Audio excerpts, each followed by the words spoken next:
Jesus says the statement, I am, 7 times throughout the New Testament. But what we'll miss if we don't take the chance to slow down is the vital stories that came before his declarations. Jesus says, I am the bread of life. And this came right after the story that was told of feeding the 5,000 and Philip asking the question how they were going to feed all these people. Jesus says, I am the light of the world.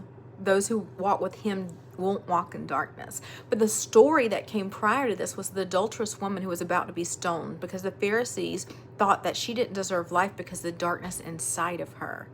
Jesus says, I am the door and the gate. And this came right after the biblical story of the blind man that was healed. And people did not believe not only his story, but that Jesus was the one who healed him. Jesus said, I am the good shepherd. And this came right after the blind man's healing and rejection from the synagogue and its leaders. And he was showing the contrast of a good shepherd and false leaders. Jesus said, I am the resurrection and the life. And this came right after people doubted that he could heal and raise Lazarus from the dead. Jesus said, I am the way, the truth, and the life. This came right after the story of the warning to Judas because Judas was looking for an alternative of the way, truth, and life. Jesus said, I am the true vine. And this was right after he was trying to describe to the disciples that he was sending an Holy Spirit. And that Holy Spirit that would reside with him when he leaves would be the connection to him in heaven. Listen, these statements do define God's character and his mission. But make no mistake, they were made after a lie, a limitation, a miscommunication or misunderstanding, or a fear was present.